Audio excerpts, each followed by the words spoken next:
बिलाशुबा सियासी और कानूनी महाज पर पीटीआई के लिए आइंदा चंद हफ्ते मजीद अहमियत के हामिल हैं। कल तहरीक इंसाफ के अहम रहनुमा हम्माद अजहर ने अचानक रूपोशी ख़त्म कर दी। इलेक्शन के बाद से अब तक पीटीआई के मुतादिद रहनुमाओं को अदालतों से जमानतें मिल चुकी हैं या उनकी जमानतों में तोसी हो चुकी है, जबकि ये गैर मामूली बात है कि शहबाज हुकूमत जमानतों और बरियत के अदालती अहकामात को चैलेंज भी नहीं कर रही। दिलचस्प सूरत हाल, इस पर बात करेंगे। हमारे साथ मौजूद हैं बाखबर सहाफ़ी जनाब आमिर सईद अब्बासी साहब। बहुत बहुत शुक्रिया आमिर सईद अब्बासी साहब। फरमाइएगा, पीटीआई और इमरान खान को एक के बाद दूसरे केस में रिलीफ मिल रहा है, तो क्या ये केसेस बहुत कमज़ोर थे जो उनके हक़ में अब फैसले आ रहे हैं?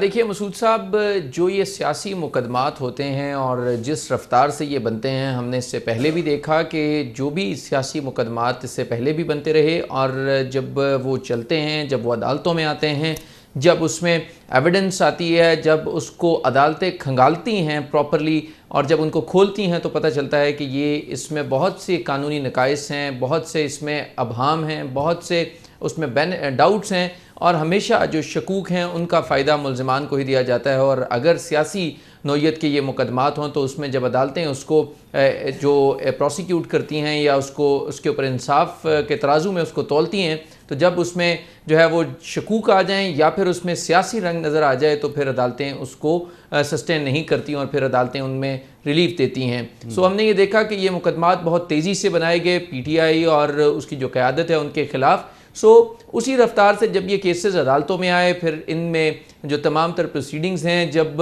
वो तफ्तीशी इदारों से मुंतकिल हुई पूरी फ़ाइल्स अदालतों के सामने, तो जब अदालतों ने उनको चेक किया, खोला और उसमें एविडेंस मांगी, तो फिर उसमें वो ज़्यादा देर तक नहीं सस्टेन कर सकें। यही वजह है कि इसमें मुकदमात में रिलीफ मिल रहा है। बहुत से केसेस जिसमें जो केसेस ज़्यादा राइप अप हो चुके हैं उसमें बरियत हो रही है, जो सेकंड स्टेज के ऊपर हैं उसमें ज़मानतें हो रही हैं और जो तीसरी स्टेज के ऊपर हैं जो आ रहे हैं केसेस उसमें भी अब अदालतें फ़ैसला करने जा रही हैं। लिहाजा ये दोनों वजूहात हैं कि एक तो इस तरह के जो सियासी मुकदमात होते हैं उसमें बहुत से नकाइस होते हैं, जल्दबाजी में केसेस बनाते हुए उसमें नकाइस होते हैं, जिसकी वजह से जब अदालतों में मामलात आते हैं तो फिर अदालतें उसमें हमेशा शक का फ़ायदा मुल्ज़िमान को देती हैं। तो वो कोई भी मुल्ज़िम हो उसको हमेशा अदालत ने जो है वो उसमें फेवर दी है। लेकिन दूसरी अहम बात यह है कि शायद ये रिलीफ इतना जल्दी ना होता, लेकिन जो एक नई जंग शुरू हो गई है अदलिया और अदलिया के कुछ हिस्से और मुक़्तदर कुव्वतों के दरमियान, उसकी वजह से ये रिलीफ की जो स्पीड है ये कुछ एक्सपीडाइट हो गई है, तेज़ हो गई है। शायद ये रिलीफ मिलता तो ज़रूर और शायद कुछ अरसे के बाद मिलता, लेकिन अब लगता यह है कि उस जो झगड़ा है और जो तनाज़ा है उसकी वजह से ये जो रिलीफ की स्पीड है ये ज़्यादा तेज़ हो गई है। बहरहाल ये सियासी मुकदमात हैं, आपको पता है कि इस तरह के केसेस में आमतौर के ऊपर अदालतें रिलीफ ही देती हैं, लेकिन उस तनाव की वजह से ये रिलीफ की जो स्पीड है ये थोड़ी ज़्यादा तेज़ हो गई है। शहबाज हुकूमत इन केसेस पर ना तो अपील में जा रही है, ना इन मामलात को मज़ीद वो परसू करने का इरादा रखती है, तो कहाँ कहाँ मज़ीद और तहरीक इंसाफ को या पीटीआई के से मुंसलिक लोगों को रिलीफ मिलने का इम्कान है? देखिए मसूद साहब, जो इनिशियल केसेस थे जैसे 9 मई के केसेस हों या मुतल्लिका थानों में केसेस हों, वो हंगामा आराई के हों, तोड़ फोड़ के हों, जिसमें ज़्यादा पीटीआई के जो क़यादत है उसको नॉमिनेट किया गया, उनके ख़िलाफ़ केसेस बनाए गए, तो वो तो बहुत ही कमज़ोर केसेस थे। और वो तमाम केसेस वो थे जिसमें अदालतें जब उसमें एविडेंस मांगती हैं तो उसमें या तो सरकारी गवाह होते हैं या पुलिस वाले ही उसमें गवाह होते हैं, तो ऐसे मुकदमात को अदालतों में साबित करना तो बहुत मुश्किल है। लेकिन दूसरी तरफ एक और अहम बात यह है कि अब ये जो हुकूमत थी इसने भी इन केसेस की प्रोसिक्यूशन में को बहुत ज़्यादा दिलचस्पी नहीं ली। ये तमाम तर जो इन केसेस की जो प्रोसिक्यूशन है उसमें इस हुकूमत ने कोई दिलचस्पी इसलिए भी नहीं ली क्योंकि अगर कुछ नैब के केसेस हैं या FIA के केसेस हैं तो वो तो इंडिपेंडेंट इदारे हैं। पुलिस के केसेस में भी बहुत से नकाइस हैं, तो हुकूमत ने ज़ाती तौर पे कोई इस केसेस में दिलचस्पी नहीं ली। अगर इसमें कोई और हमने सुनाया आमिर सईद अब्बासी साहब, वो तो बहुत कन्विंस्ड हैं। वज़ीर आज़म साहब खुद तोशाखाना के मामले पर जो कह रहे थे आपने सुना, या मरियम साहबा जो कह रही थी अभी, उन्होंने कई केसेस गिनवाए, तो हुकूमत में बैठी शख्सियात तो खुद बहुत कन्विंस थे कि ये केसेस बड़े मजबूत हैं, तो हुकूमत फिर भी परसू नहीं कर रही। देखिए मसूद साहब, आम तौर के ऊपर ये जो सियासी इख्तलाफात होते हैं, चपकलिश होती है, इसमें हमेशा दूसरे जो फरीक होते हैं उनको कहा जाता है कि उनके खिलाफ बहुत से सबूत हैं, लेकिन ये सबूत पेश भी करना होते हैं, इनको बतौर शहादत अदालत में पेश करके उसको रिकॉर्ड भी करवाना पड़ता है, वो तमाम कानूनी तकाजे पूरे करने पड़ते हैं जिस पे किसी को मुजरिम ठहराया जा सके। तो उसमें पिछले कुछ अरसे में इंतखाबात से कबल तो बहुत ज़्यादा तेज़ी थी। जिस तरह आपको याद है कि जो अडयाला जेल में जिस तरह अदालतें रात रात तक लगती रहीं और वहाँ पर समाअत होती रही, वो केसेस बहुत जल्दी ट्रायल हुए, उसमें ना वक्त देखा गया, ना उसमें वकील को मौका दिया गया, ना उसमें जिरा का हक दिया गया और वो तमाम केसेस का जल्द से जल्द फैसला कर लिया गया।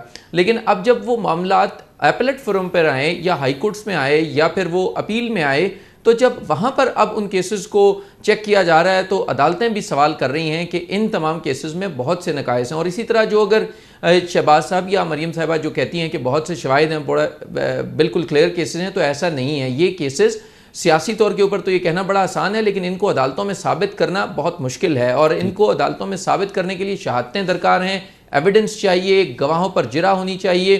तो अगर आप उसमें प्रॉपरली उन तमाम प्रोसेस को फॉलो करते हैं तो उसमें डिले हो जाता है, फिर उन प्रोसेसेस को बाईपास किया गया और जल्दी से सज़ाएं दी गई, तो अब वो सज़ाएं तो सस्टेन नहीं कर सकेंगी। जब प्रोसेस फॉलो नहीं किया गया, हेस्ट में फैसले किए गए जल्दबाजी में, तो उसमें तो कोई जो है वो तकाजे और रूल्स जो है फॉलो नहीं किए गए, तो फिर बहरहाल ये ज़्यादा देर मुकदमात खड़े नहीं हो सकते। तो दूसरी वजह यह भी है कि जो हुकूमत है वो बयानात तो दे रही है, लेकिन अमलन हुकूमत किसी भी केस को प्रोसिक्यूट करने में ज़्यादा दिलचस्पी नहीं रखती। और जो दूसरी बड़ी वजह है कि हुकूमत इस वक्त खुद दरमियान में खड़ी है। इस वक्त जो अदलिया और जो इस्टेब्लिशमेंट के दरमियान एक तनाव है, केस जो एक इख्तलाफात हैं और जो एक झगड़ा है, उसकी वजह से हुकूमत तो खुद बिल्कुल भी खुलकर ना तो एक साइड पर खड़ी हो रही है। हुकूमत तो चाह रही है कि तनाव कम हो, झगड़ा खत्म हो और जो पीटीआई के केसेस हैं उनको फिक्स किया जा सके। हमने पार्लियामेंट के इजलास में वो तकरीरें भी देखी और प्रेस कॉन्फ्रेंस जो हुई वो भी देखी, तो हुकूमत का तो नज़र आ रहा है कि हुकूमत किस तरफ खड़ी है।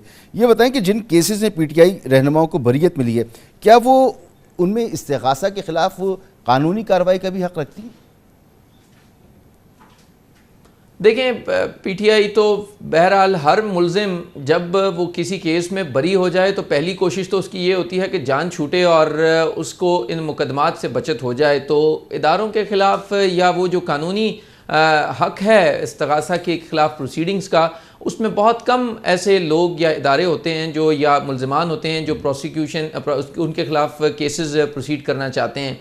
तो अभी तो पीटीआई के इतने केसेस हैं या उनके जो क़यादत है उनकी कि उनको पहली कोशिश तो उनकी ये है कि हम इन तमाम केसेस से निकल जाएं, और जब वो इन तमाम केसेस से निकलेंगे तो फिर उनका ये ख्याल होगा कि वो इनके खिलाफ एक्शन लेते हैं नहीं लेते। क्योंकि अभी तो केसेस की भरमार थी, जिस तरह थानों में केसेस थे, एफआईए में थे, नैब में थे और इसके साथ साथ दीगर फोरम्स के ऊपर थे, और अब एक नया जैसे हद तक इज़्ज़त का कानून बन गया है। तो इसमें भी बहुत से पीटीआई की क़यादत का ये खदशा है कि उन्हें ही टारगेट किया जाएगा। और पंजाब में जिस तरह का ये कानून बनाया गया है, उन्हें लगता है कि अब ये तमाम कानून बनाने का मकसद पीटीआई के खिलाफ एक नई प्रोसीडिंग्स शुरू करने का है और इसमें पीटीआई के खिलाफ ही प्रोसीडिंग्स होंगी। लिहाजा पीटीआई इस वक्त कोई जो है वो उन तमाम जो केसेस बने उनके अजाला नहीं चाहती, बल्कि पहली कोशिश है कि वो इन केसेस से जान छुड़ाएं और चीज़ों को नॉर्मल करें। हम यही बात कर रहे हैं, कुछ बर्फ पे गलती नजर आ रही है, कुछ मिजाज बदले हुए मालूम होते हैं। जिन हलकों में दोबारा गिनती के बाद पीटीआई के उम्मीदवार जीत रहे हैं,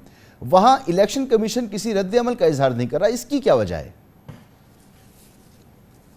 देखिए, इलेक्शन कमीशन क्या रद्द-ए-अमल का इजहार करे। इलेक्शन कमीशन ने पहले ही उसमें वो तमाम जो रिज़ल्ट्स हैं वो रीकाउंटिंग में पीटीआई से वापस ली गई थी नशस्तें। जो हलके हैं वो ननकाना साहब का हो, वो जो लोधरा का हो या बाकी हो, गुजरांवाला का हो, वो तमाम वो हलके हैं जिसमें इनिशियली पीटीआई जीती थी और फॉर्म 47 भी जारी हो चुके थे और उसके बाद जो फॉर्म 49 है दोबारा उसके बाद रिकाउंटिंग की गई। उसके बाद उसमें रिकाउंटिंग करके जो पीटीआई की वोट्स हैं उनको कम किया गया था और जो उनके मद्दे मुकाबिल थे मुस्लिम लीग नून के, वो जीते थे। सो उन तमाम लोगों ने फिर चैलेंज किया जब लाहौर हाई कोर्ट में, तो लाहौर हाई कोर्ट ने ये कहा कि जब एक मरतबा फॉर्म 47 जारी हो जाए, एक रिजल्ट कंपाइल हो जाए, तो उसके बाद रिकाउंटिंग नहीं की जा सकती।